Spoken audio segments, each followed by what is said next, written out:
गवळणीचा चिमुकला दिवा. एका लहानशा गावात सीता नावाची गरीब गवळण राहत होती.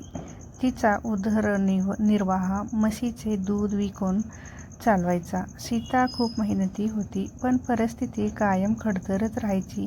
तिचे एकच स्वप्न होते, तिच्या मुलांना चांगले शिक्षण मिळावे आणि त्यांचे भविष्य उज्ज्वल व्हावे. एकदा गावात एका विद्वान शिक्षकांची भेट झाली. त्यांनी मुलासाठी शाळा सुरू केली होती, पण सीतेकडे शाळेची फी भरण्यासाठी पैसे नव्हते. तिच्या मुलाला शिक्षण देण्याची इच्छा तिने शिक्षकांपुढे मांडली. शिक्षकांनी तिला म्हटले, तू तुझ्या परिस्थितीनुसार मदत कर, बाकी मी बघतो.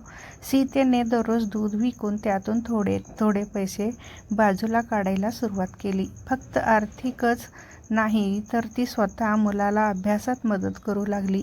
तिने त्याला मेहनत, प्रामाणिकपणा आणि ज्ञानाचं महत्त्व शिकवलं.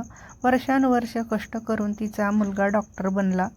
तो गावातील पहिला डॉक्टर होता. त्याने गावातील गरीब लोकांसाठी मोफत दवाखाना सुरू केला आणि आपल्या आईच्या कष्टांचे ऋण फेडले.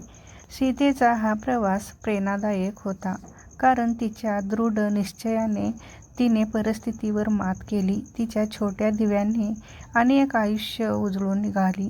तात्पर्य, परिस्थिती कितीही कठीण असो, मेहनत आणि दृढ निश्चयाने स्वप्न पूर्ण होऊ शकतात. गवळणीचा चिमुकला दिवा.